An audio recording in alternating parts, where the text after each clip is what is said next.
A world champion vacates their title. There's new blood in the bloodline and a massive heel turn. All that and more in the very first episode of the brand new show from Creative Control, Bitchin About Wrestling.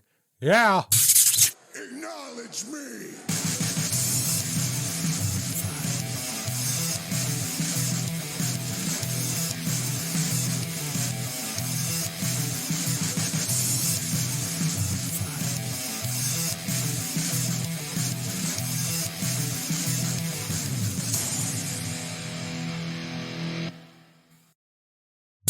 Hello and welcome to the first episode of our rebrand to Bitchin About Wrestling by Creative Control.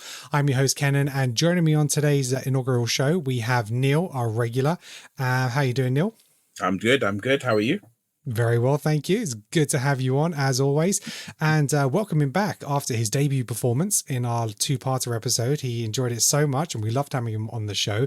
We're bringing back Alex, who potentially is going to be a series regular. So Alex, how you doing? Evening, I am looking forward to bitching about wrestling. Because we've got a lot to bitch about tonight because we're all sad.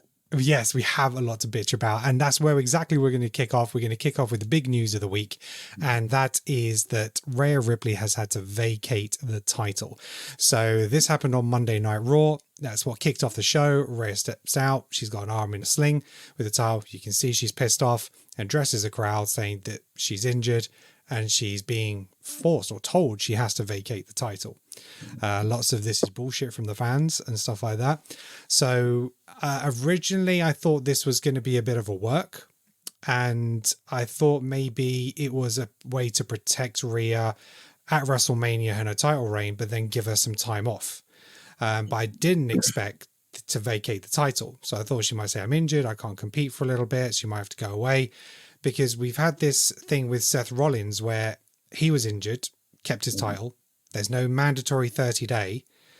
Roman Reigns didn't, defend his title for about 4 solid months last year. 120 days. Right, exactly, 120 days. So first of all, what were your initial feelings about it? Neil, I'll come to you first. What were your thoughts when that happened? I very much, I dislike it.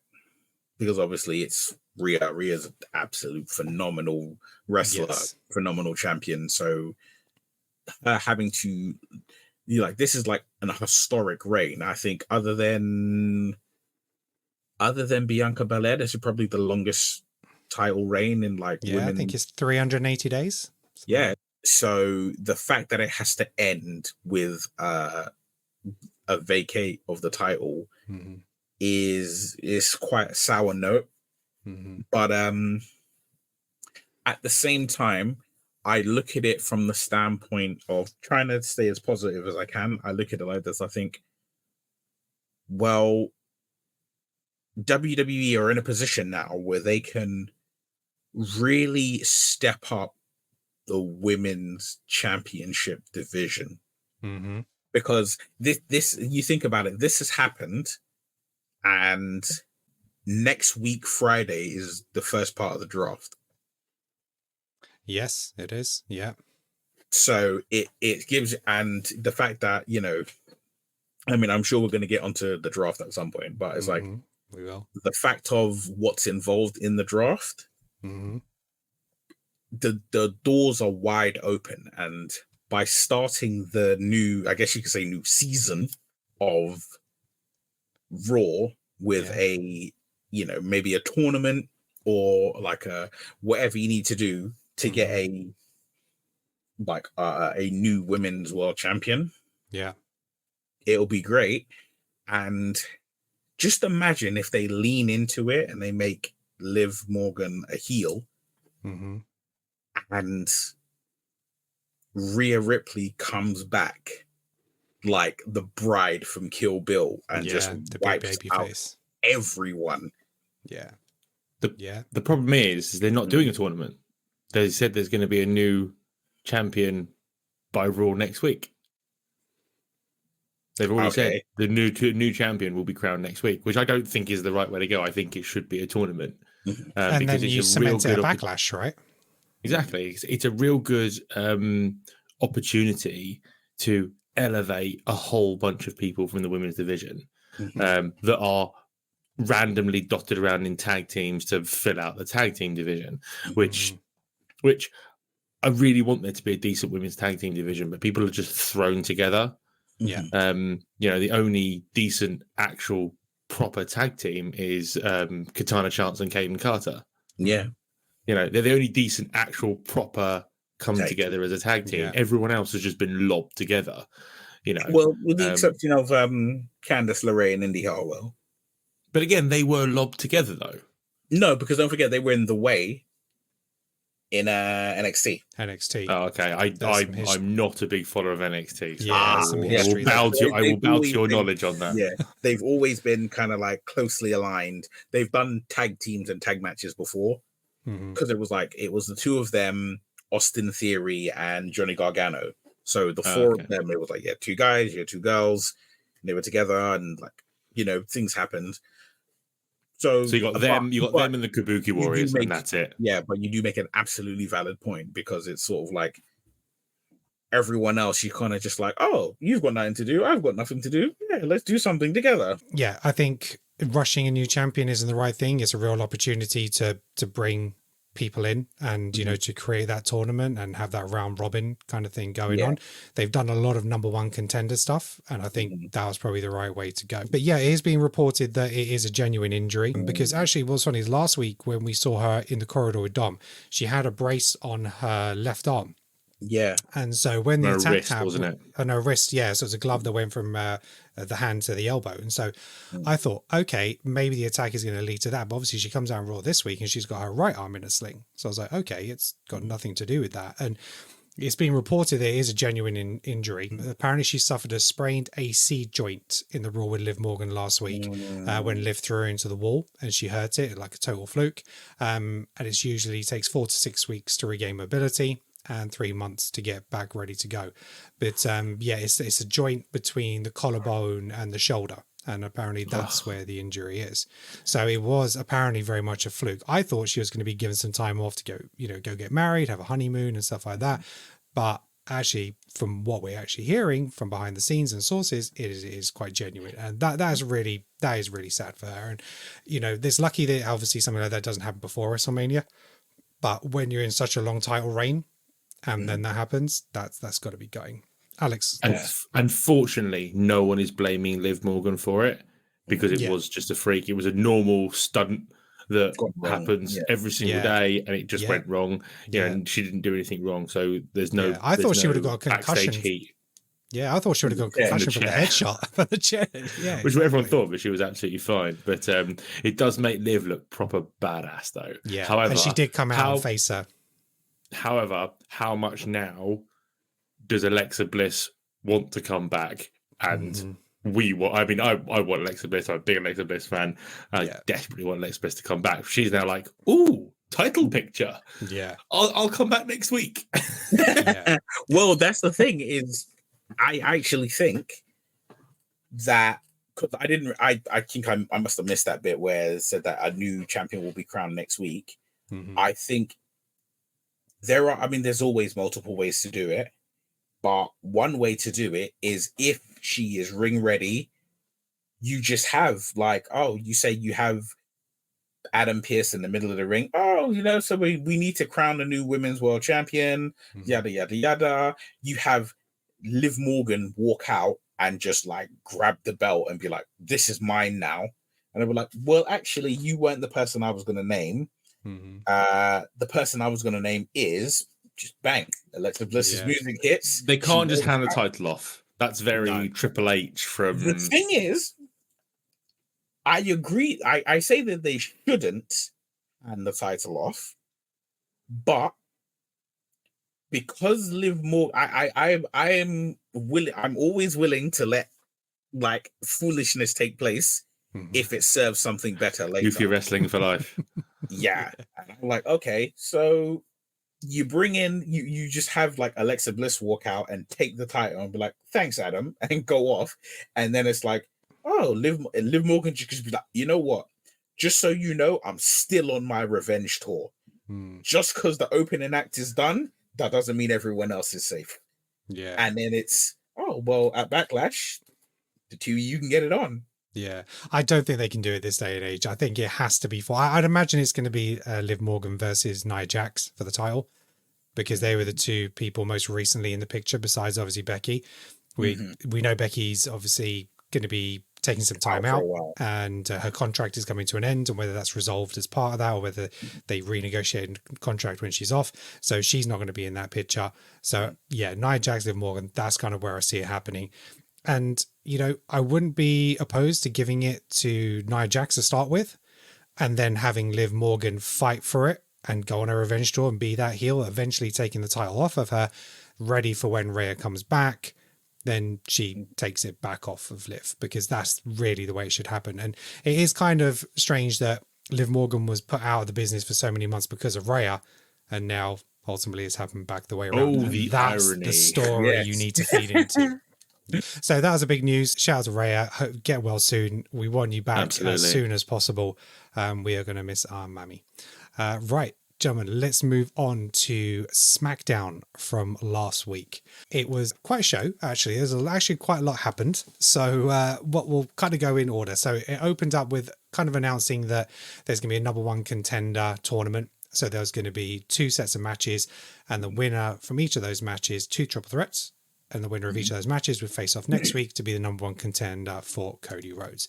But Cody Rhodes came out. He acknowledged, he kind of acknowledged his move to SmackDown by talking about the number one contenders. Yeah, he acknowledged himself, talked about all of his potential contenders, talked about The Rock. It very much feels like Cody is being used as kind of previously on Raw and SmackDown.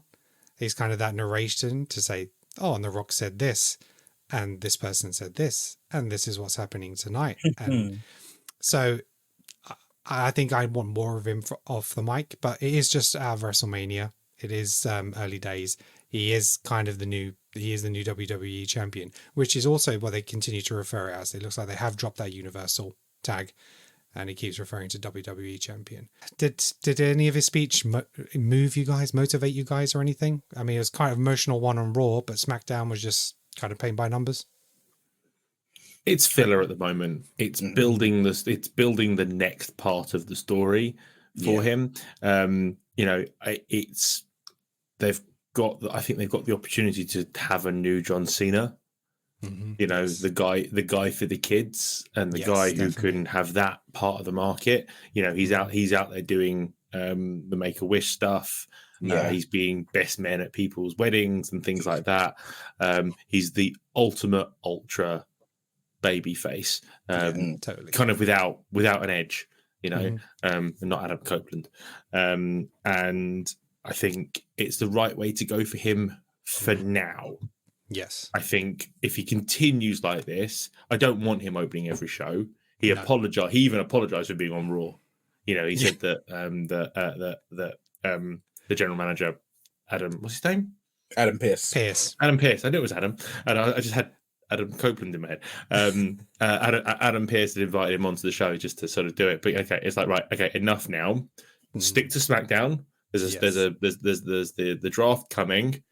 Stay where you belong. So we don't get tired of you, because I don't want to get tired of Cody. No, I love Cody. I think he's great. As I said before in our WhatsApp chat, I'm constantly singing his song. It's like an earworm in my head, and to be fair, to have him once a week might get it out of my head. So yes, Cody, please stay on SmackDown. I think what it is though is because I kind of noticed that this is something that tends to happen. It tends to happen a lot faster when it's, you know, like I think back to like when Seth won the Universal title and Kofi won the WWE title. Yeah. They both appeared on Raw the next night. Yes. And it's sort of like, I think because for the longest time, and even now, even though champions have changed, they're kind of, the world title is still like the secondary title. Yeah. And I think until the draft, when it's like officially Cody is officially on SmackDown and Damian Priest is officially on Raw, until that exact moment happens, they're just like, okay, Cody, this is the Cody victory tour. You're on both shows until the draft. Yeah, and it's probably the right thing for the fans. So whether you're going to Raw or SmackDown, you get to see him. I think as well, because of the fact that, Raw and SmackDown aren't held in the same city unless they leave, wherever. Because of the fact they're not held in the same city, it is a thing of like, well, yeah, but if I imagine like Raw is in your city, you're kind of like, oh, I'm gonna be pissed. I'm not gonna get to see Cody. But well, we'll give you that for now. We'll give you a bit of Cody for now. Yeah. Go on, Alex. They need to push Damian Priest because I'll be honest, for a very brief second, I had to have a think who the world champion was. And okay. And then because apart from talking to Finn Balor in their dressing room, we didn't see Damian Priest. No, he wasn't in a match. He didn't come and do a promo. He was at the end. The champion came and he was did at a the promo. end. But we'll come on to that. We'll come on to Raw in a bit. So let's go on to SmackDown. So the first match we had was LA Knight, Bobby Lashley versus Santos. First round of the number one contender match.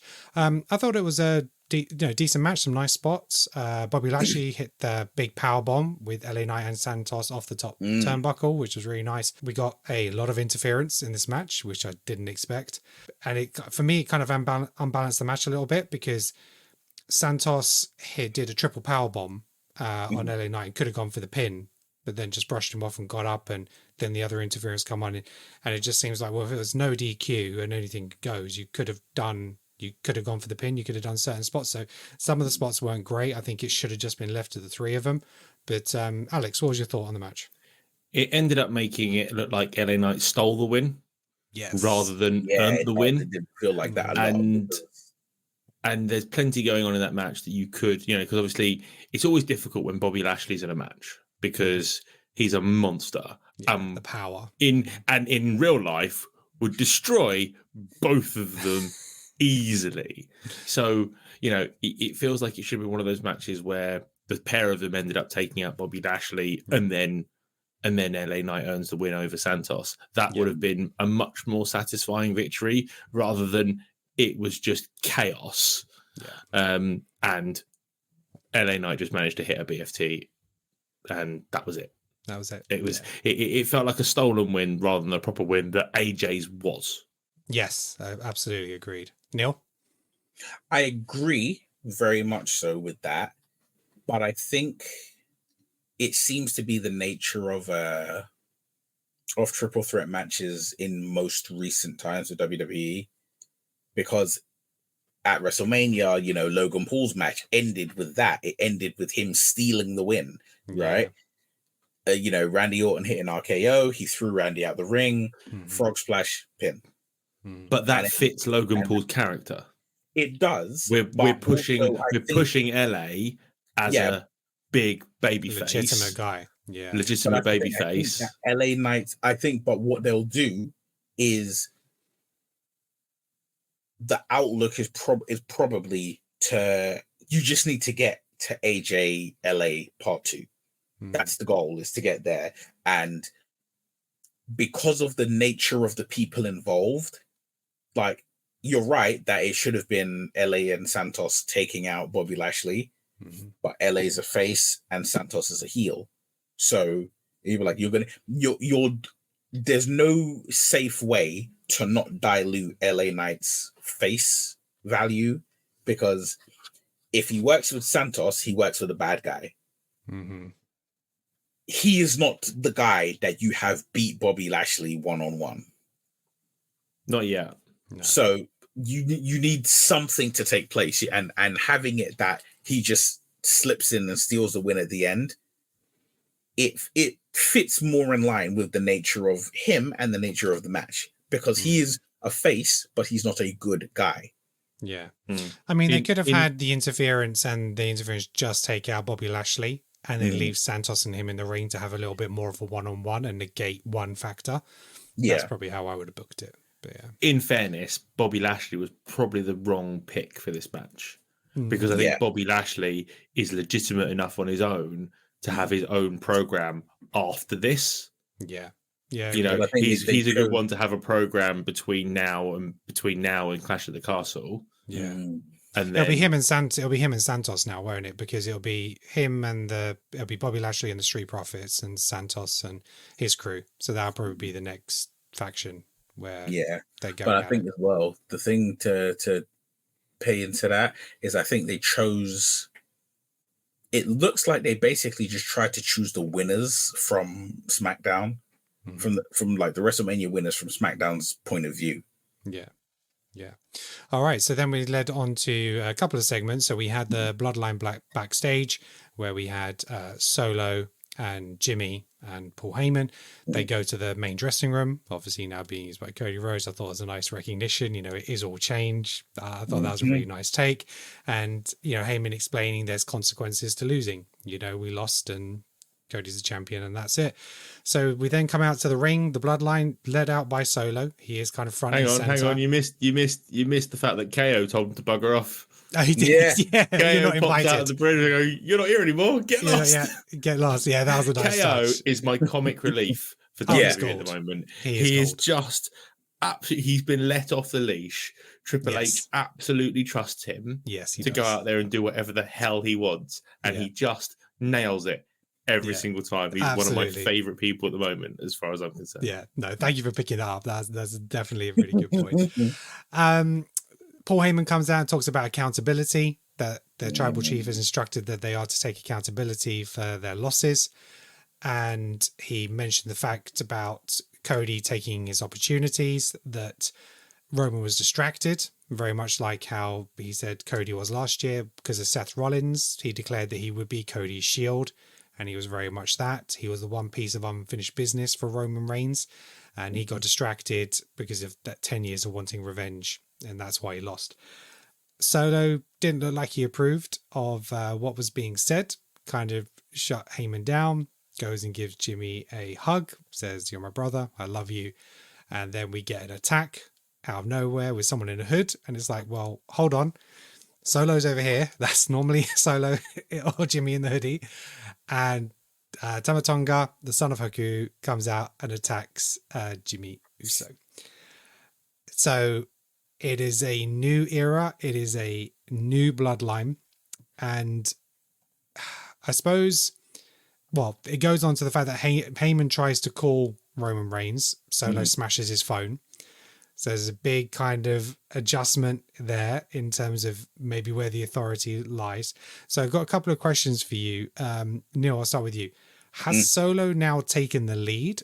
Or is this something that is ordered by The Rock? Or is it something that we might find out later was orchestrated by The Rock? I think it probably serves the purpose. It probably serves the purpose better to have it that it's just Solo's decision. Because we have seen over the weeks and pay-per-views a little bit of contempt for Roman. Yeah, but when he hasn't been able to get the job done. Yeah, but I think more so than that, remember, he named Solo as the heir to being the tribal chief. That's true. That's true. So I look at it, I almost look at it like Gladiator, like Solo is Commodus if Commodus was a badass, right? Yeah. Solo that doesn't work because Commodus is a sniveling little rump. Yeah, if Commodus was raw, then it's just like, yeah. Because you had to think, okay, there has to be a change. And the change can't just be Roman's not champion anymore. Yeah. And it can't just be Roman's not champion, he is kicked out of the bloodline. Because you need Roman to... The thing is, what it is you think of it, you have, if you look at it like, what am I looking for? If you look at it like combat sports, you know, you have the champion, and if the champion gets injured or has to vacate for whatever reason, you get the interim champion. Yeah. Right? So you have the tribal chief, he is now lost, he is not immortal, the guy anymore. So now you have the interim tribal chief, which being Solo, and then you have it until Solo faces Roman. I guess you could say there. And it does other things. It brings in my dream Haku's son, Tama Tonga.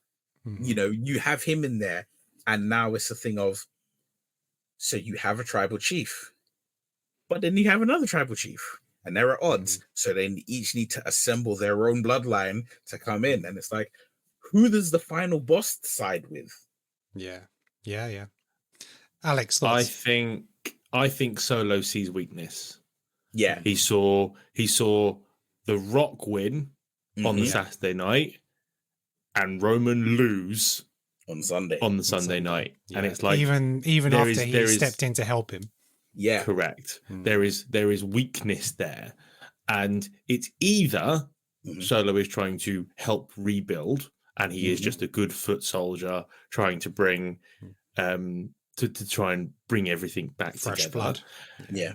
The question that needs answering is, did he bring in Tama Tonga, or did Roman bring in Tama Tonga, or did The Rock bring in Tama Tonga? Yeah. Because whoever has brought it, because I mean, I'll be honest, I didn't know who he was. I know who Haku is, obviously, but I didn't know there was because he's been over in Japan, and he has. That's not a side of wrestling that I follow. So it's very interesting to see how that's going there. But it's funny, I know obviously we cross over with movies in this place, and I almost see Solo a bit like Clubber Lang when he's like, this champion's weak. I'm better than him. He's getting cheap fights and hasn't fought a real fighter. I'm a real fighter. So could we see a Roman versus Solo fight later down the line when everything starts to crumble and falls apart? Because Roman hasn't disappeared. No, he's been over Instagram. He's putting all his fitness videos up, and he's been very, very present. And I'm surprised at this because I expected the bloodline to disappear for a while. Yeah, I did not expect them straight back on television. So I'm very, very excited to see what they've got going for this, and I think they're going to keep us guessing for a really, really long time. And then obviously what's going to happen with Jimmy. Part of me thought Jay would come and save him, but I think that's going to happen later. Because it's about the long game. Look, I don't think they're going to put a singles title on Jay. No, I can't see a singles title of next year. Say that again. I think this bloodline, the bloodline, real bloodline civil war, this new bloodline versus old bloodline, I see it being the story of the year to lead into Rock Roman WrestleMania 41. I'm here for it. I'm here for it. Yeah, they're talking about like Blood Game, talking about Bloodline Survivor Series, like Bloodline War Games, and you can see two sets of teams because there's another person to come into this, isn't there? Into the Bloodline. There's more. There's more than one. There's more than one. Yeah. Because the thing is, enlighten me. You guys are much deeper in the history than I am. So the thing is, Tama Tonga has a brother. His brother's name is Tangaloa, right? Last I remember, Tangaloa still is in New Japan. But the thing is, so they were part of a tag team called GOD, or Gorillas of Destiny. Right. The thing about that is the last match Tama Tonga had, or one of his very last matches, was old God, so Tama Tonga, Tangaloa, versus new God, which was, I believe it's either another brother or a cousin to them. Just, I know, another family member. And that person's tag team partner, who is not related. How big's this family, man? Huge. Put it this way: if they could, I tell you this, they could hold a pay-per-view just by themselves. Yeah, in fact, they did. I think they did. If I remember correctly, I think either last year or 2 years ago, a couple of years ago, they held a pay-per-view where every match had members of the family in it. Yeah, no, it's crazy. You gotta think Nia Jax is part of that family. Naomi is part of that family. Naomi? She's Naomi married is to married Jimmy. to Jimmy Uso. Oh, of course she is. Of course she is. Yeah. Yeah. So Okay, you've got them as part. There's another Uso brother. Yes. What is his name? Not I think it's Joseph. Joshua. Yeah. No, Joseph is Jay. Joseph is Jay. Yeah, there's another there's Jay. Joshua, Jonathan, Solo, which I can't remember his real name. So you got Joshua Samuel, you got Jeremiah, Jonathan, Joseph, Jeremiah, and Thavana, the sister. Jeremiah. Yeah. So you got Jeremiah. You got Rock's daughter, who's general manager of NXT. Mm-hmm. Yeah. See, the family is huge because there's a set of twin sisters who wrestle in another company. They are, I think they're either daughters or nieces to Rikishi because he's always hyping them up on his social media. Yeah. This family is humongous. They'll have like a 4-on-4 tag match, like night 1 of WrestleMania, and then night 2 will be Rock and Roman for sure. Yeah, it's got to build to War that. Games is going to be insane, isn't it? It is. I just don't think at the moment Solo is a big enough threat. I know he always comes out and attacks, but actually, whenever he has a one-on-one match, he generally tends to lose. He's been off on the mic. I think the beauty of this incarnation of Solo is you can literally position it as saying every time I had a match and I lost, it's because I was Roman's attack dog. He had me on a leash. Now I'm off the leash and I'm just collecting wins. That's what he needs to do. Look what he did to Cena. Yeah.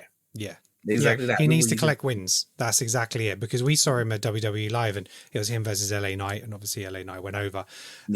So that's a live event. But heels don't win in main events live. No, they don't. But they, in terms of live events, he needs to get some wins. And then obviously some pay-per-views and Friday Night Smackdowns. He needs to get some views and really build up that persona of him. As that kind of monster heel interim leader. Yeah. Okay, let's move on. We had Bayley address the WWE Universe, says thank you to everybody. It was really nice to see the crowd really support her. She wants to give an opportunity for the WWE Women's Championship. Out comes Tiffany Stratton. She's like, yep, I'll accept your open challenge. It's like, no, it's not an open challenge. I want to give it to Naomi. Naomi comes out and she's like, I've worked for everything. I deserve it. Tiffany correctly points out, I've beaten you. So they have a 1-on-1 match for a number 1 contender, and Naomi comes out on top. It was a decent match, but again, I thought it was a poor finish. Just kind of a roll up. I suppose it does kind of protect Stratton in a way that she wasn't completely beaten. She's going to be a star, that girl. Yeah, so it does protect her in that way. Talent pinned her down. Yeah. For Naomi to beat her badly and clean. Yeah. Would have done her a disservice. Would have done her, because I mean, again, I don't massively follow NXT. I had heard of Tiffany Stratton. That girl has just so much talent and is so good on the mic. Has that great obnoxious heel character that we got from like Carmella, who obviously isn't around anymore. Whether she's coming back or not, I don't know. Yeah. And I like that annoying heel character. Chelsea Green has it, but doesn't have any threat to her. Yeah, agreed. Tiffany has a threat to her because she's a badass in the ring. Yeah, next Money in the Bank winner for sure, has to be. Yeah. But, Neil, thoughts on Bayley, Naomi, Tiffany?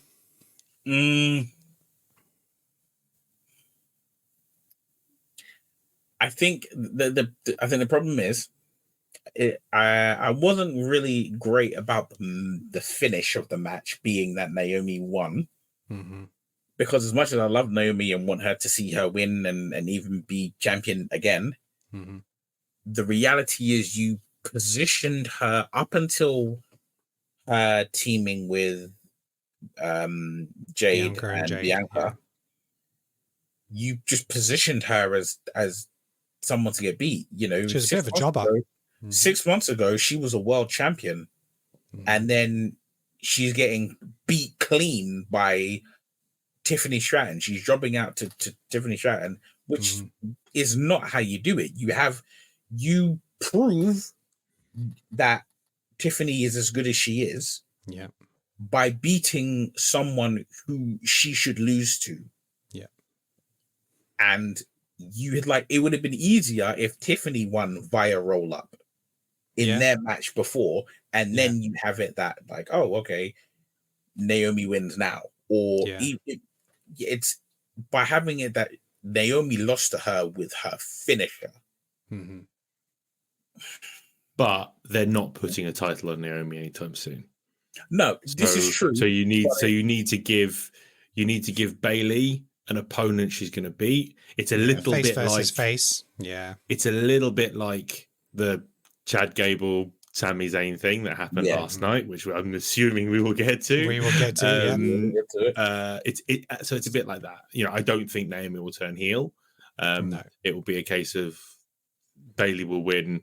They'll shake hands and respect, and everybody will go off, and then Stratton will come out again and be like, right, and that'll be your next pay-per-view women's title match. Yeah, well, actually, that makes sense to me. Yeah, well, Bailey versus Naomi is actually next week on SmackDown, so it's not even in the next pay-per-view. So that'll be potentially Stratton very quick. Versus Bailey. But yeah, Stratton versus Bailey at the end of the next pay-per-view. But it makes again, sense. that's it. The thing I don't like is I don't like it when you immediately give a new champion someone that they are clearly going to beat. Yeah. Or you give them someone who you're rooting for to say, this is going to be the next person. Mm-hmm. This is definitely someone on the rise. Mm-hmm. And then you take away that rise because they lose. Tiffany Stratton should face Bailey when Bailey's like 9 months into her title reign. Because then you're like, there is a possibility that Tiffany Stratton could win. If Tiffany Stratton faces Bailey at Backlash, I promise you that I'm not watching that match live. Modern F1. Modern F1. Jesus Christ, I'm thinking about two different sports today. Modern WWE is too quick to put title matches on.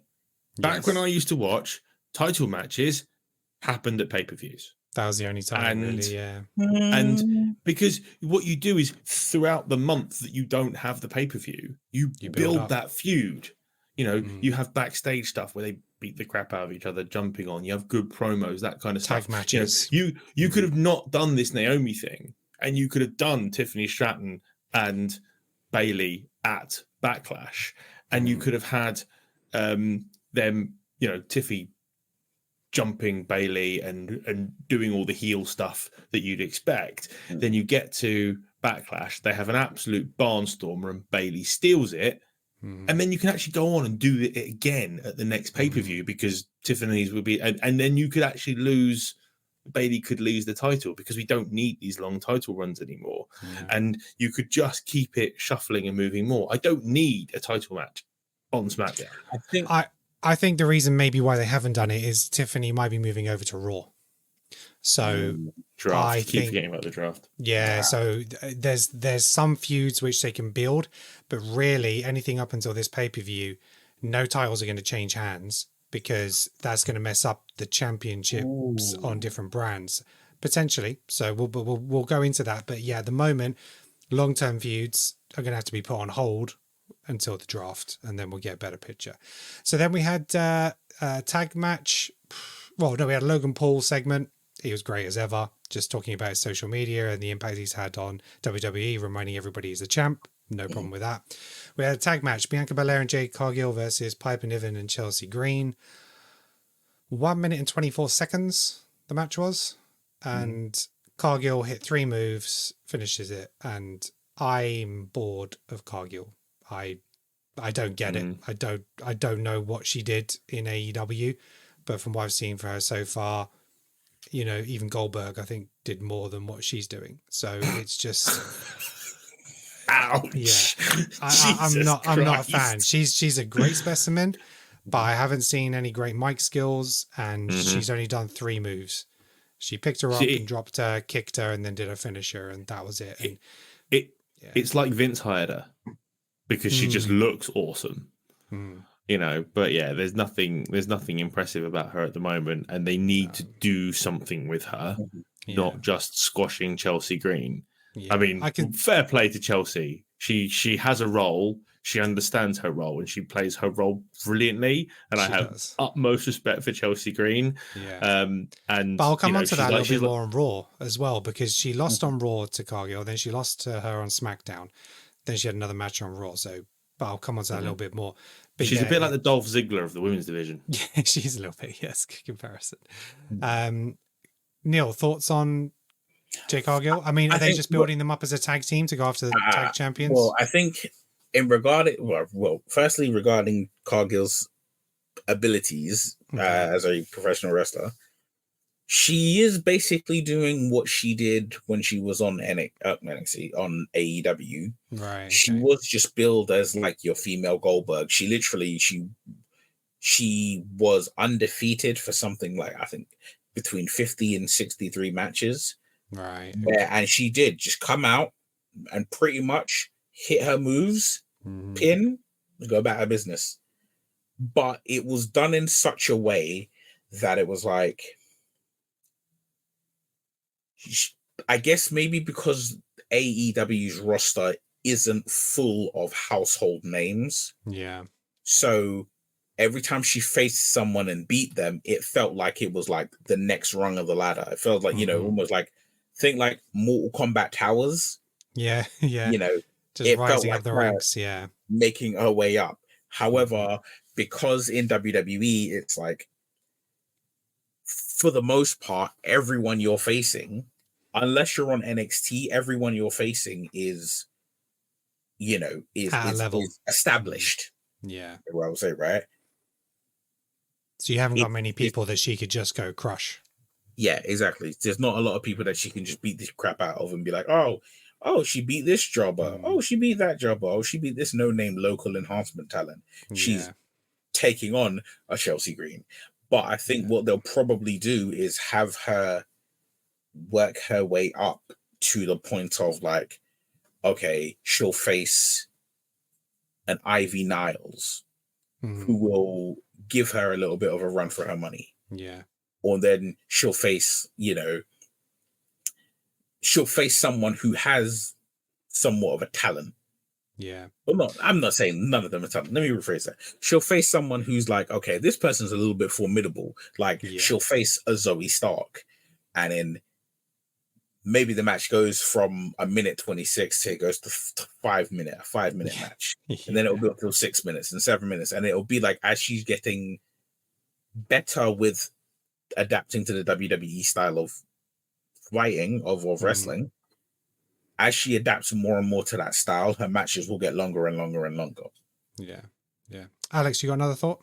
Yeah, or you keep feeding her people and she keeps destroying them, Goldberg style, and then she gets to a point where it's like, okay, well, it's time for her to have a championship fight, and it's like, well, she's never been taken into deep waters before, and then does she fall down during a title match? But unfortunately, because at the moment she's on SmackDown, it's up against Bayley, and that looks like a mismatch. But Bayley is such a good professional wrestler that you could be like, right, well, she's much smarter than Jade, and she can get round the power game by just being intelligent. But to be fair, the match I want to see, just because I just think they're so well matched, is her and Bianca. Yeah. Because Bianca has always been the powerhouse, despite Nia Jax, despite Piper Niven. She's always been the powerhouse. Yeah. And as far as I'm concerned, the marker of the women's division. I actually think one of them turning heel on each other, probably Jade turning on Bianca, that is a big match and would be awesome. Yeah. But I think they can build to that. I don't see Jade Cargill being a massive face. I just don't see it. I think her presence much more suits being a heel. Yeah, definitely. But it all depends on how good her mic work is. And I'm not certain I've even heard her talk. And if I have, I've forgotten. Yeah, she can get a mouthpiece. She could get a manager. She could be a Paul Heyman woman, whatever it is. So I think that if they'll build her and Bianca Belair to go after the tag championships, I think they'll win them together, solidify that friendship. Then eventually Jade will turn on Bianca, which then creates that feud and that one-on-one match. That's going to happen. Well, I'll say I agree with with Alex that she'll be the one to turn heel. I mean, technically, it would work for the nature of how long she's been a face. It'd probably work if Bianca turned heel, but I can't see Bianca as a heel. Yeah, I can't see it either. But I would say Jade will turn heel. But the thing is, from her work in AEW, okay, she's a great heel. She's a great heel. Well, that's good. So hopefully something to look forward to. Yeah. Okay, cool. Then we had our we had a glitch teaser this point from Uncle Howie. So we had a little glitch on the screen leading into that. Then we'll go on to that at Raw as well. So they are feeding us that Uncle Howie and sort of like this return for the Wyatt family. And I think it's Rowan. He was doing some independent stuff and he is pulled out of those. So the anticipation is very much this is going to be happening soon in a reunion. So if we had, him, if we had Uncle Howie, Rowan, and Alexa Bliss, that'd be pretty cool. Is Strowman due back? Well, he was injured, so if they can time it right and bring him back into the fold as well, that is where, because I think that would suit him really well to jump back into that for a while. I've realised I really miss Braun Strowman. I really like Braun Strowman. I just think the guy's awesome. Yeah, I love it when he runs around the ring. That is hilarious. To be 6'7", 6'8", and as massive as he is, and still have a 6-pack is insane. Oh, he did so much work on himself. Yeah, big fair play to him. So then we had the second number one contender match. We had KO, like you said, just give him free reign. He takes the mic and he's like, I want one of those intros. I want one of those following camera shots out to the stadium. And he spoke on the mic, talked about the match and led out there. And it was brilliant. He seems so comfortable right now in everything that he's doing. And I really want him to get a title win.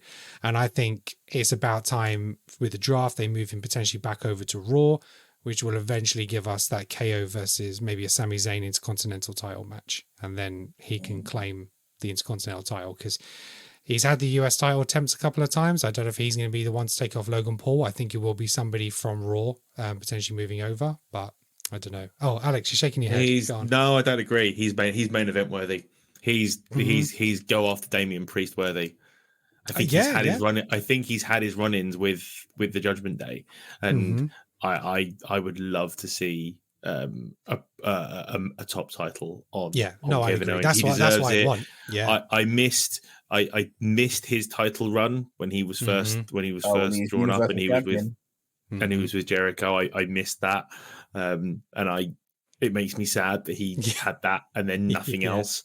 Vince didn't get him. Very clear that Vince didn't get him, but Triple H does. Triple H, I don't want to say he built KO, but he kind of did, and I just want to see him in the main event again because he's good enough in every single aspect. Because a guy his size and shape shouldn't be able to do the things that he does. Yeah, but he does, and he's awesome. And I don't want to see him and Sammy fight. I like seeing him and Sammy as friends, and we've seen them break up too many times. It's too I don't think obvious. it would be a heel versus face match. I think it would be one of those respect matches, as opposed to heel. Because again, we have seen that. We don't want to see them fall out. They're friends. We know they're friends and they're happy. But we'll know more when the draft happens. But I thought it was a really great match. The triple threat, KO and AJ, I thought were particularly strong in their match. The double stack German suplex that KO gave on the two of them, that was fantastic. AJ Styles finishes the match with a Styles clash from the second rope with Rey Mysterio onto KO. Was great. And I thought, all three of them came out looking really well. And I thought, they all appeared to be strong, much better in the first match.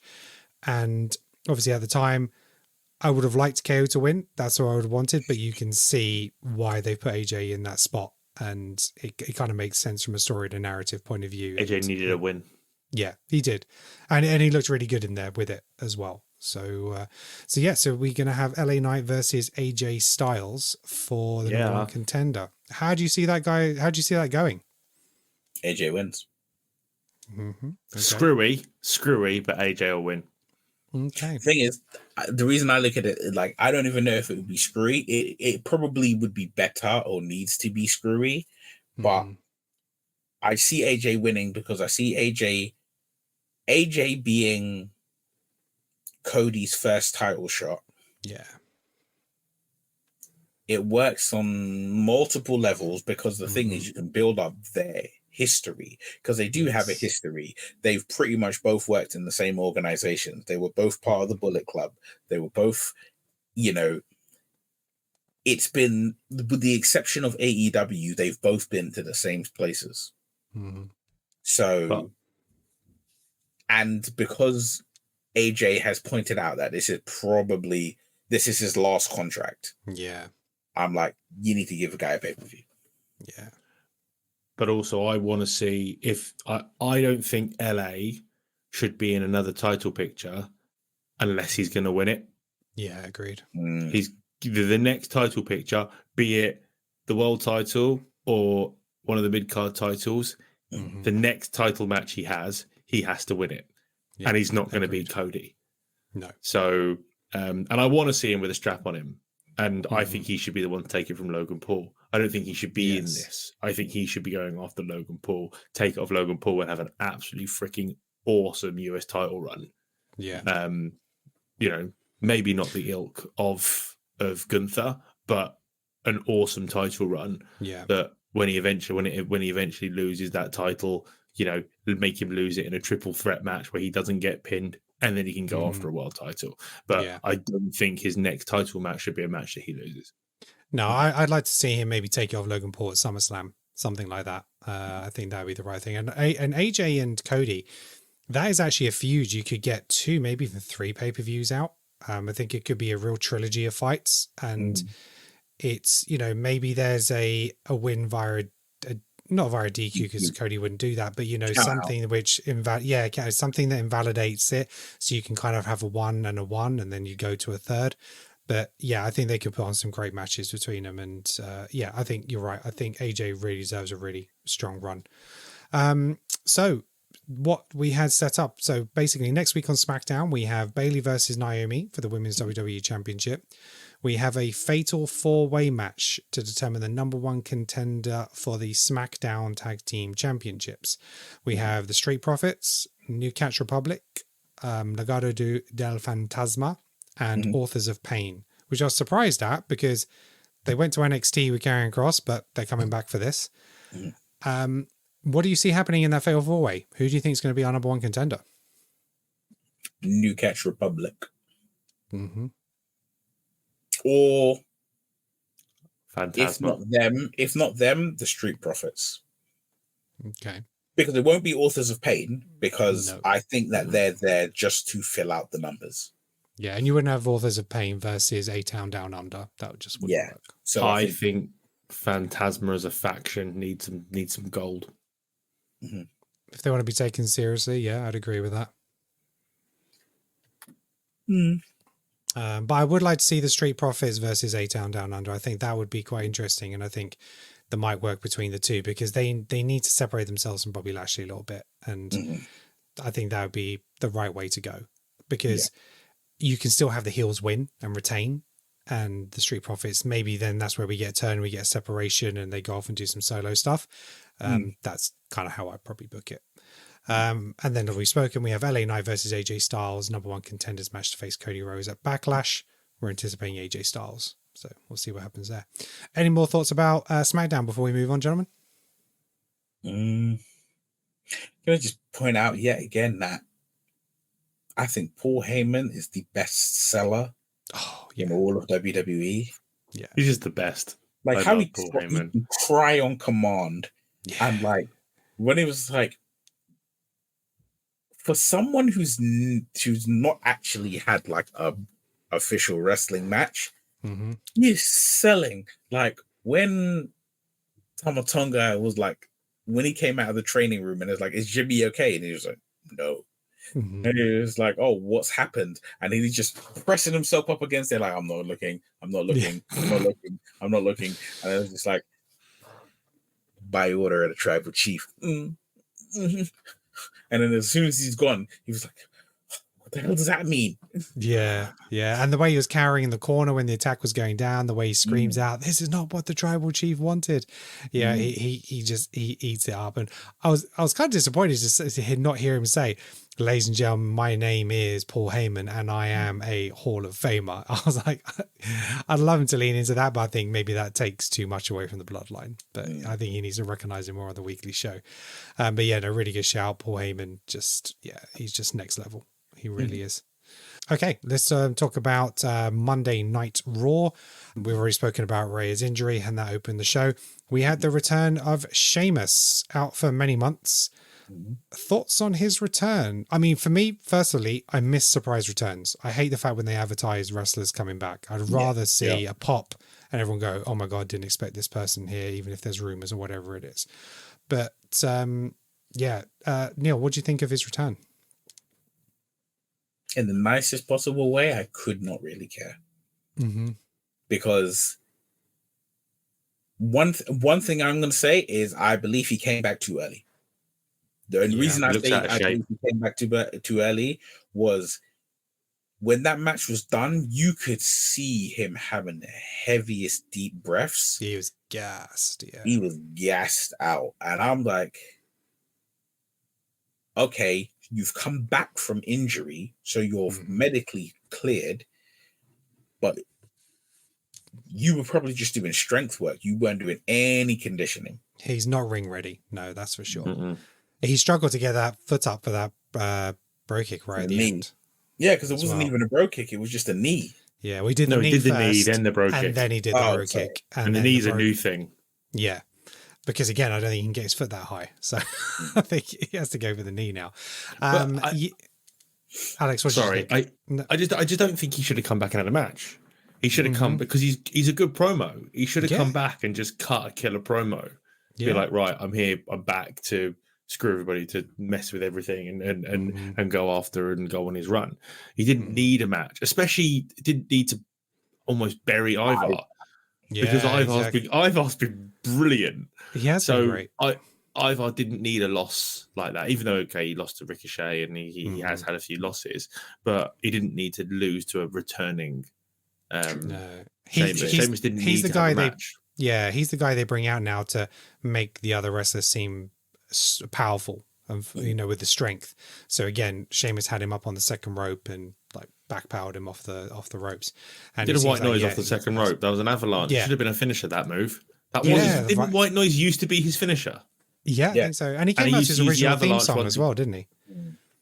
I didn't notice that. Sheamus, it came out to his original theme song. But yeah, I think you're right. He should just come out and cut a promo. And why not save him for the draft and just have him as a surprise pick in the draft or something like that and just appear there? Didn't need him on TV at this moment. It didn't make sense. And then, you could have built him up for Clash in the Castle, so there we go. Well, I imagine Clash in the Castle is where he probably beats Sami Zayn and wins the Intercontinental title, which is the title that he's the only title he's never held. Oh yeah, no, really good. He did have some good matches with Gunther, so that'd be nice. Yeah, I could see that. Then we had a new World Tag Team Championship titles. It's quite a fun segment, I have to say. R-Truth just keeps on giving and thinking Triple H is campier and he's a magician and just all good things. It was just a really nice segment, and it was interesting they're not referring to them as the Raw Tag Team Champions. So all the world titles are on Raw. So, and then it's going to be WWE Championships on SmackDown. So makes sense. It makes sense, yeah. So I did like that. What do you think of the title designs? Really liked them. Yeah, I did. I love the red on the gold. gold. It goes with the other world titles. Yes. It goes with the women's and it goes with the men's world titles. It matches. And the Intercontinental. The Intercontinental title looks like that, similar. Yeah, no, definitely agree. So then we had the number one contenders triple threat tag team match to find out the number one contenders for our Awesome Truth. So we had DIY versus the New Day versus the Creed brothers. It was pointed out to me today I missed something because I was trying to watch Raw in about an hour and a half, so I was skipping entrances, and I skipped another Uncle Howie reference in the New Day when they were coming out. We had a screen drop where we had a crow come up, the screen went purple, glitch, and we had a QR code. And Nick, who has been a guest on the show and part of the team, he went onto that QR code, and I'm going to have to bring it up here and then edit this little bit out. And it took you to this page, and so it kind of had some text on the page. So he overlapped it, so he overplayed the images, which gave him a website. Okay, and the website was www.uednj51a. Now I don't know what that refers to, but then it takes you to a little video. So if you guys haven't done just it, writing that down. yeah. So if you haven't done that, check it out. So you can either go back and watch Raw, or you can go to the website www.com/uednj51a for a little teaser video, and I'll leave it there for you guys. Which still doesn't mean anything. Write that down as well, Alex. No, it doesn't mean anything really at all. But it's all about when, it's not if. And if anybody hasn't watched the documentary, you got the Bray Wyatt documentary, which was fantastic. And there is a tease at the end about Uncle Howie and how that legacy is going to continue in WWE. So it's all feeding into it. And so DIY came out winners, which again, I think was the right call. I think they've had some really strong matches, but I've over the last few weeks, again, because there's so much content, I don't know if they've had much mic work. I know they've had some backstage stuff with Awesome Truth and stuff like that, but I don't know how strong they are on the mic as a tag team. I know that they've had their moments in NXT and stuff like that individually, but have we really heard much from them as a tag team? Not on the main roster. No. Okay. Do we see them dethroning Awesome Truth, or is it just... In a weird way, it wouldn't... I think this is the only of all the new champions that were crowned at WrestleMania, the only people who I think like you could realistically lose your titles at your first defense very quickly are Awesome Truth. Because I think... It's they're Awesome Truth are here for a good time, not a long time. Yeah, but I don't mind tag team titles bouncing around.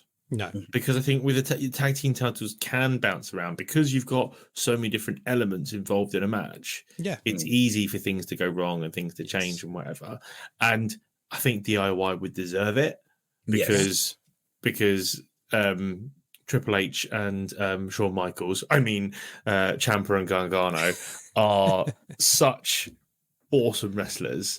Yes, they have both been mega successful in NXT against each other and together, that I think they would be actually really good champions and would take it on. And then I'd love to see them have a big battle with the Brutus brothers, and then eventually the Creed brothers, Brutus brothers. And then I want to see the New Day get back on top, especially because we got quite a sad tweet from Big E this week, which is basically him saying he's done. Yeah, which pretty much makes me really sad because I love Big E. Yeah. It's great that he's announced that he's pain free, which is the most important thing for him, obviously, especially after, it's been over a year now, right? Since he's been injured. So that was great, but it does seem like he's potentially unlikely to wrestle again. Maybe it might go down sort of like the Edge route where he is gone for a few years, or Daniel Bryan takes a few years out and can do some other stuff and then come back later on. So that'd be interesting to see. And if he does, that'd be a major pop. If he did, that'd be such an amazing Royal Rumble thing. If he just came back like Edge and just appeared at a Royal Rumble in like 2 years' time or something, that'd be amazing. But yeah, I really feel for him because you can see how much he loves this business for sure. Neil, thoughts on DIY? I think it's weird. The only issue I really have is them leaning so much into this DX thing. Yeah, they're really pushing it because their gear was really DXified. Yeah. Yes. because they are so good. They are so good as a tag team, but I just don't need to see them. Like, it worked. It was lovely for WrestleMania. They come out in the DX colors. They do the DX poses and stuff, but it's like it would have been different if they won the ladder match, and then Triple H presented them with the World Tag Team Championships. Then, because then they could have a little back and forth about DX and legacy and friends and blah blah blah blah blah. But it just doesn't seem like it's necessary. Yeah, they don't need the DX rub. They're good enough. They're good enough individuals on their own that they don't need the DX rub. The only reason it's there is because Truth made the joke, because they look so much like, because Ciampa does look like Triple H. Yeah, it's true. It's true. Yeah, and they missed. I guess I think I may have missed it. Did when Ciampa came out? Did R-Truth make any reference to like, oh, here's Triple H? Considering he called Triple H Ciampa when Trips was in the ring. Sorry, say that again. So when Triple H was in the ring presenting them with the titles, one of R-Truth's jokes was he called him Ciampa. Yes. When Ciampa came out, did he call Ciampa Triple H? Yeah, he referenced him thinking he was Triple H. Yeah, yeah. Right, so that's the number one contender sorted out. So it's going to be DIY taking on Awesome Truth. Then we had a backstage segment of Drew McIntyre being angry and kicking down a TV. That was it. Then we had a tag match. We had Ivy and Maxine versus Candice LeRae and Indy Hartwell. I feel like I've seen this match several times now, or is it just me? You have Candice versus Maxine. Right. Okay. But what this match was about was Indy has decided to not take the good side. Yeah, and she's decided to follow Candice into the dark side, which I think is the right thing to do. Yes. Yeah. No, agreed. Yeah, they're right. They're on the same page now. It's kind of that whatever it takes kind of thing. So yeah, but the match was what it was. Nothing much more to say on that. Judgment Day. So then we had backstage segment. Damian Priest is firing up the Judgment Day, saying to Dominic, you need to go out and beat Andrade. And Finn Balor, he has a moment with him, and Finn's like, I think we should be focusing on the tag team championship and, regaining that. But for some reason, I'm fighting Jey Uso. And, Priest is like, no, you need to focus on Jey Uso. That's what it's about right now. So, again, underlying story threads there, feeding it in. I definitely, I think Damian Priest will hold on. I'm conflicted. I thought Damian Priest might hold on to the title for a while, but I want Drew to win it at Clash of the Castle. So then I don't know if that'll be something where maybe Finn costs Priest the title and then they have a feud. I think that's probably where it's going, but I would have probably liked to see Finn and Priest fight for the title, but that'll be too soon and too quick. So I don't want to see the Judgment Day break up. I think they're a really good faction. I don't think they need to break up. There's so much you can do with them. You could actually elongate Damian's title run by making sure they stay as a faction. I just don't feel like they need to break up. I don't want to see Damian Priest as a face. I think he's a really good heel. I think he works well with Balor. I think he works because the problem is you break up the Judgment Day. What does Dominic do? Because the whole but that's pointless. And that's where I see it. So like, you can have the Rocky stuff, the inviting the fuse, and then Mammy comes back and fixes it all. So without her there, it's a good opportunity to show those little divides where previously she would have pulled them all together and say, cut the shit. So I just think they're one of the best factions of for a long time, and I don't think they need to be broken up because they work. Yeah. They're a good bunch of characters that work well together, and it will also bury JD McDonough. Yeah, you get rid of the Judgment Day, JD McDonough's not going to do anything. No, fair enough. JD and Dominic, should they be going after tag gold? Yeah. I can see it. Because I think what you do is, okay, worst case scenario, Judgment Day break up because Finn turns on Damien. Damien then becomes quasi face. Mm-hmm. He gets screwed over at Clash of the Castle, loses the title because of Finn, and then he's sort of like he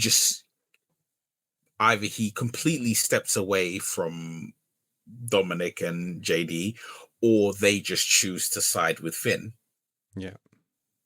And then it's not the Judgment Day break up, it's Damian Priest is no longer in the Judgment Day. Yeah.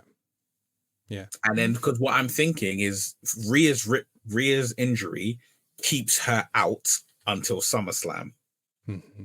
Yeah, probably. So you can have her coming back at SummerSlam to interrupt the match between Finn and Damien.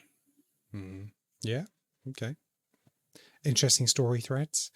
Okay, so then we moved on. We had a nice little scene with Chad Gable in the ring, in an empty arena, kind of prepping for his fight. It's all about positivity and positive and good energy. Great story threads again. Really like that. Then we had Dom versus Andrade. Dom with another loss, which, again, for this kind of heel character, I'd like to see him going over more and getting more wins and sneaky wins and ruthless wins like that. But I know they are trying to put Andrade over and make him a bit of a higher talent. Ricochet came in with the run out to stop the Judgment Day. So I don't know if there's going to be something there. I don't know where Ricochet fits at the moment. I know that he can excel on like this WWE speed on Wednesdays, this midweek thing, but I'm not sure where he fits into this title picture at the moment. So what are your thoughts on Andrade, Dom, Ricochet? It's just so there can be a tag match, really and truly. It's a feud, right? Yeah. It's just so that they can have at Backlash something for all of them to do. Because I think this is going to sound so horrible. I think because of the relationship between Ricochet and Samantha Irving, I think it benefits WWE to have Ricochet on television. It helps that he could look, amazing doing absolutely nothing. But the fact that you can have him come out and he can pull off these high-risk maneuvers, and because JD is easily one of the best people to work with, he is very talented, very safe worker, and the fact that Dom is so disliked, as well as himself being just open and willing to do anything, you're in a position where you can have him like do the craziest 450 splash from the ring to the announce desk and land on either one of them. Yeah. And then all you need is Andrade to get a pin at the end and voila. Yeah, job done. I mean, I'm still stunned Ricochet has ribs after last week. That table stunt, yeah. That was insane. But I mean, Ricochet's the big problem with Ricochet, and Ricochet for me is the best in the world. Between those ropes, he is unmatched. What that guy can do is phenomenal.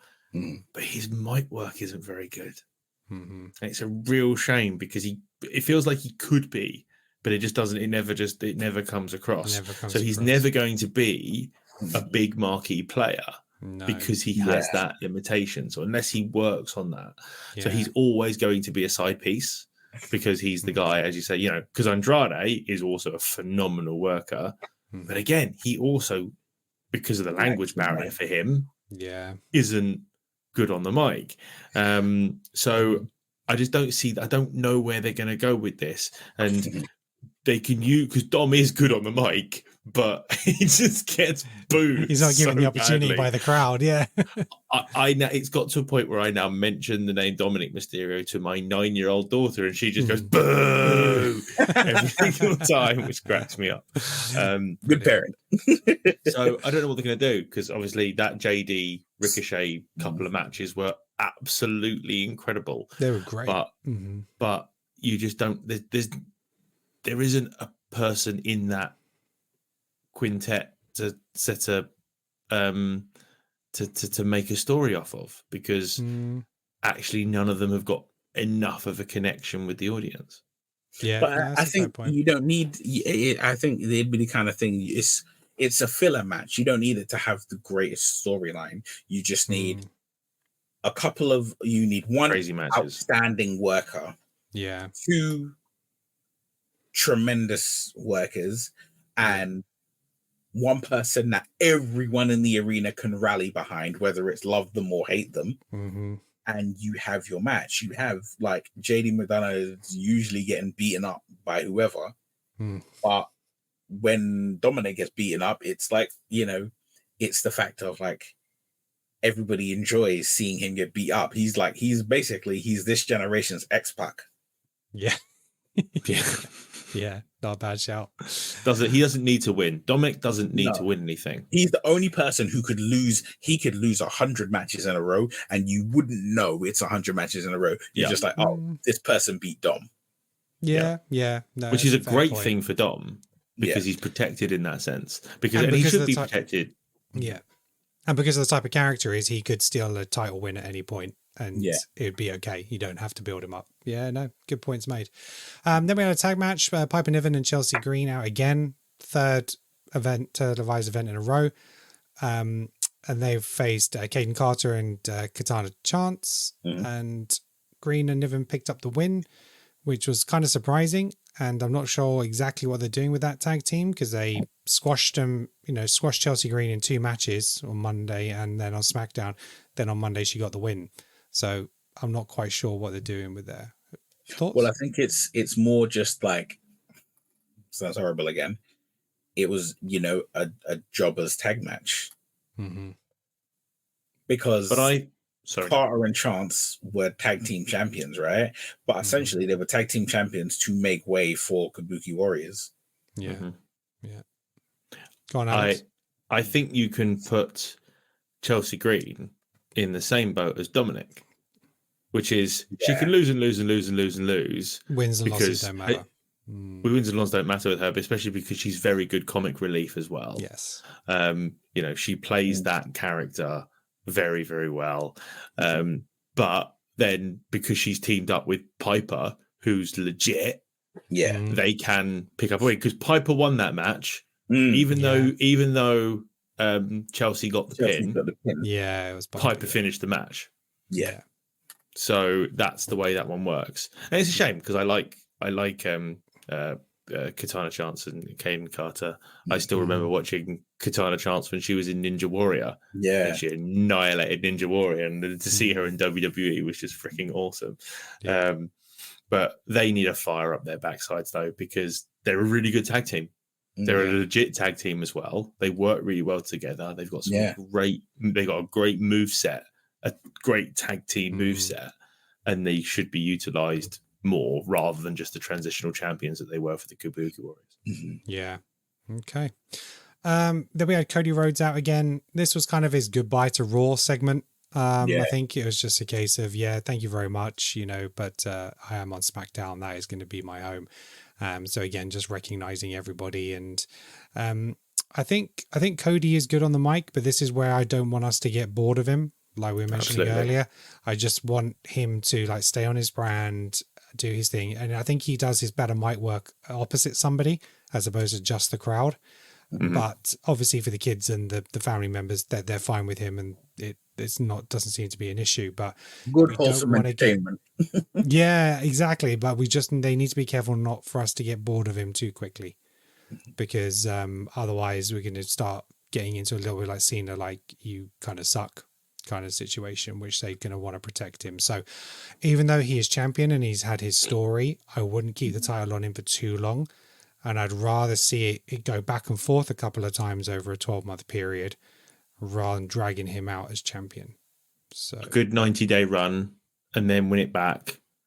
And then a few months. I think that's to be careful not to hot potato it.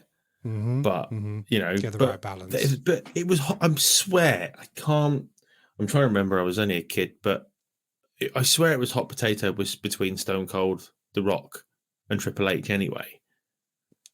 No, they had a lot of matches, but the They had a titles lot was of on the matches, line. but it was also there was always screwy finishes. The most kind of hot potato was The Rock and Triple H, and that was like from Triple H winning at WrestleMania 16. Then he lost it at Backlash. Then he won it back at Judgment Day. Then, oh, sorry, but yeah, so like Triple H, he was a champion until Backlash, lost it at Backlash, won it back at Judgment Day, and it was like, again, there was screwy finishes. So he lost. But they it never at felt Backlash. meaningless, though. No, it never felt meaningless because there was always something major happening. So when he lost it at Backlash, it was Stone Cold came back and hit everybody with a chair. When he won it back at Judgment Day, it's because Shawn Michaels was the referee, but it was the debut of the American Badass. He came out and he just chokeslammed him, and it was like, oh well, now The Rock is lost, and it was like back and forth, back and forth, back and forth. Yeah, and that's the thing is you can do that. You can do that kind of stuff again. Yes. You haven't got to have someone go off and have a super duper long reign. No. I mean, I don't want to see anybody else do what Roman just did. No. And that can go away for 10, 15 years as far as I'm concerned. And Gunther as well. Yeah, I would say that whole Roman's reign will not be repeated until you know people aren't born. Yeah, until your grandkids generation. When your grandkids are hosting their own podcast to talk about wrestling, that's when the next reign will come. The next reign will be Roman's heir.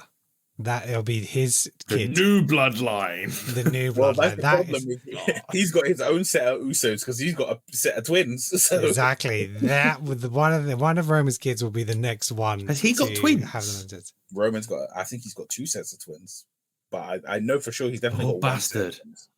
Right, because I know he had a girl. I think that was his first. He had a daughter first, didn't he? I think so. Yeah. I feel like I've got to Google this now. Oldest child's daughter, Joelle. Then they had twin sons in 2016. Yeah. And then Roman announced that they were expecting another set of twins. So I think they got 5 now. Yeah. Yeah, it's scary when you think the amount of twins that run through that damn family tree. Yeah. This is why I'm getting the snip. I'm happy with 2 kids. You're like, I don't need that bloodline. Nope. If I have one more kid, it's new house, new car, new thing, everything. And bearing in mind my oldest just turned 6, I don't want to go back to dealing with nappies. I'm done. Thank you. Okay, then we had Jey Uso versus Finn Balor, and it was a decent match. Jey picked up the win. Priest comes out at the end to face Jey, so they have a bit of a face-off. Judgment Day attack Jey, but he manages to get away. And this was a brilliant segment where Jey makes his way out of the arena, all the way to the front door, meets Sami Zayn, who's outside looking at the arena, saying how this was like the first place he came to. And now he wants to come back in as champion, walking through the front door. Magnificent entrance coming through the arena. Everyone's obviously come out of their seats to greet him in the hallway. And, camera's just trying to navigate all these people. Comes out to the ring. Brilliant entrance. Him, Montreal, it was just such a great way for him to be celebrated by his fans and stuff like that. Good riddance, Kevin Dunn. Yes. Yes. Good fucking riddance, because that would never happen under Kevin Dunn, and that was the WWE has just all of a sudden become so cinematic. Yes, and it all just flows and works so beautifully, and I never really noticed the production that much beforehand. No. But now it's like so obvious on how awesome they can be with stuff, and it's just absolutely it's like they've hired Scorsese. They're getting these one shots that just go on forever, and it's just brilliant. Let's just hope it's not Michael Bay next, otherwise there'll be pyro all the fucking time. That's it. Exactly. Every maneuver gets pyro. Yeah, they'll just be on the ring posts like the old like Kane, and just be firing every time someone hits the mat. I'll say I just wanted to point out, right, for those who are watching this podcast or listening to this podcast who do not know, a little bit of trivia. I'm pretty sure that when Sami Zayn was talking about that event, I think that event was Survivor Series 97. So I think it was the Montreal Screwjob. Oh, right. Okay. Wow. Well, nice little bit of trivia then. Well done. Jay, is he main event? I know the crowd get behind him, but he's main event loser. But I think he's main event loser because they keep putting the title he should win on someone that they don't want to take the title off until he's busy doing something else.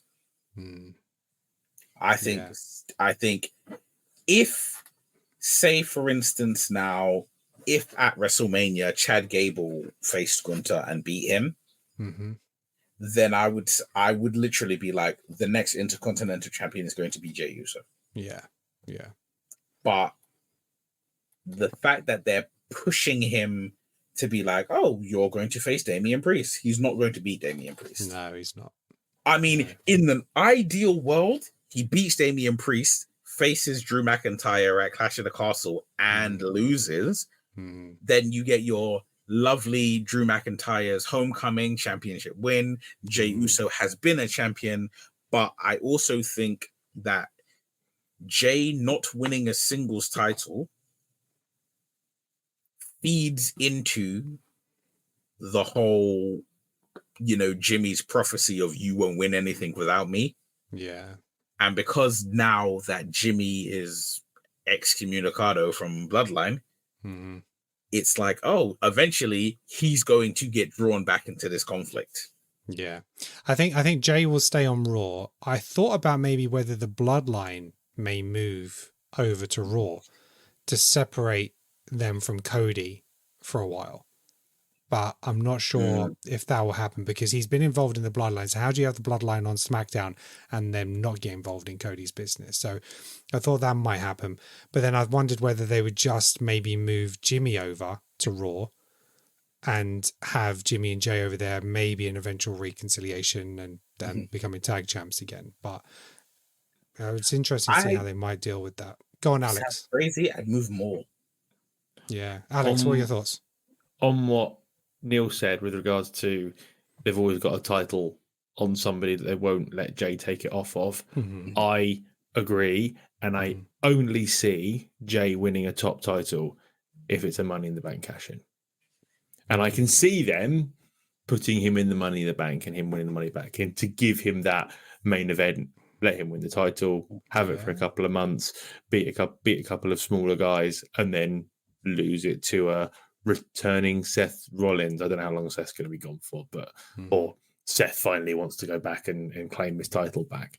So, but I just, even though they keep calling him main event Jey Uso, I just don't see him as that big play. He has top guy catchphrase. He has top guy entrance, top guy energy, but he doesn't have. He's not a top guy match guy. No. He was in the weakest matches against Roman. Yeah. His match with his brother was terrible. In comparison to the rest of the weekend, his match with Jay with Jimmy wasn't great. He's good at hyping the crowd, but I just don't think he's that. Lead a brand. He's package. Not the guy. Yeah. No. Yeah. Neil, what were you going to say? About the Bloodline, you said you're going to move. You'd move them all over to Raw. Yeah, I would. I would move I'd move them all. I'd have Solo, Tama, Jimmy, all of them. Shift them all to Raw because really and truly, SmackDown has been. Let's face it. From the moment Roman was just on SmackDown, essentially, or just like predominantly on SmackDown, SmackDown was leaps and bounds better than Raw. Yeah. And I think what needs to happen now is that Bloodline energy, that Bloodline stuff needs to go onto Raw, and it needs to go onto Raw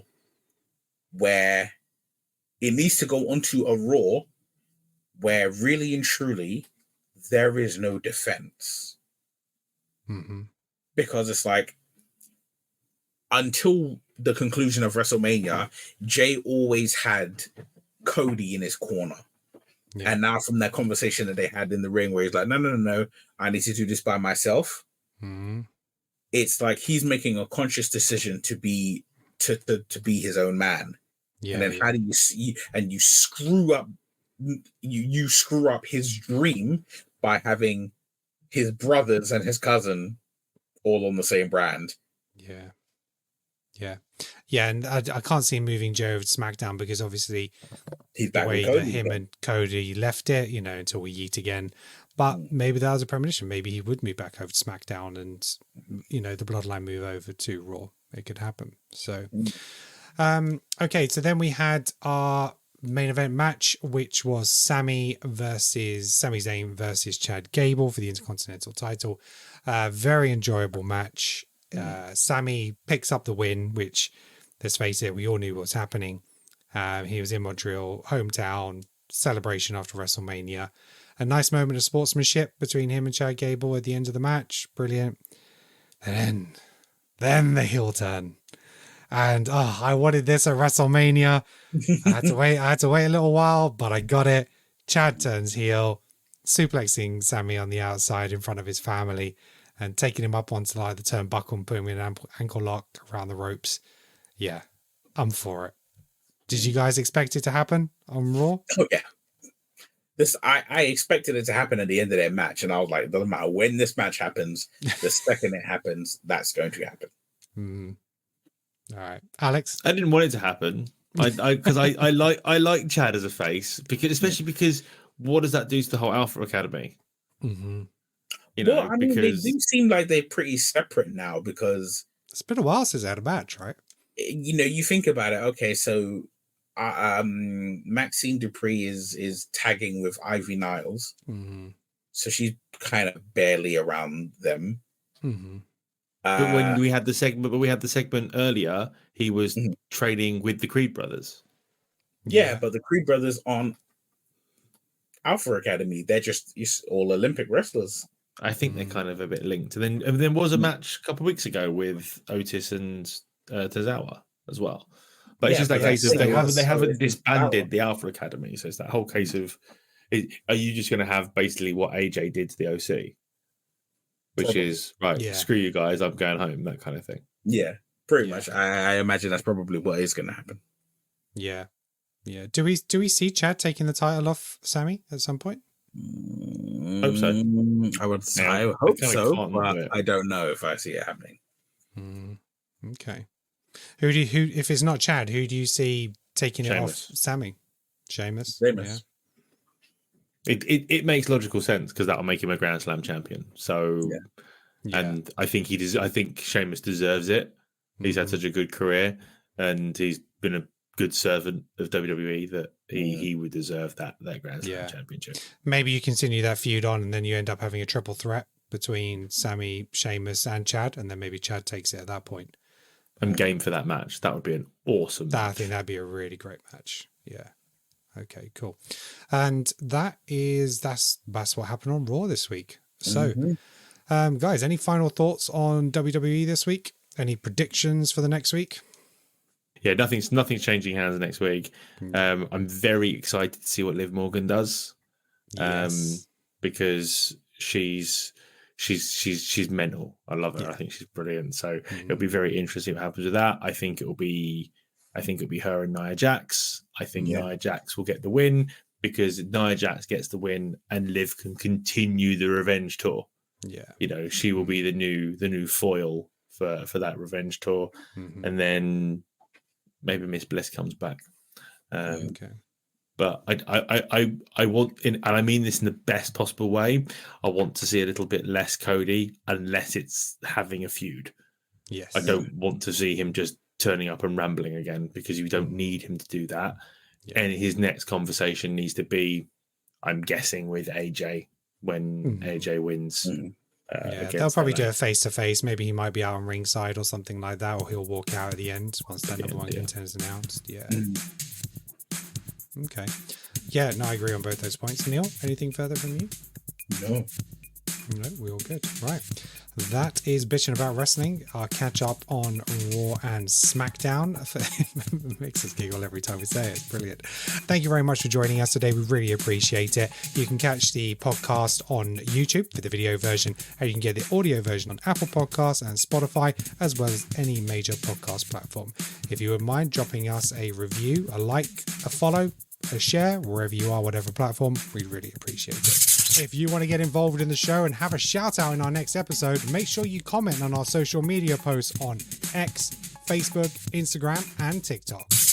And to Neil and Alex, thank you very much for joining me, gentlemen. Really appreciate your time. And until next time, let's keep bitching about wrestling. Peace out.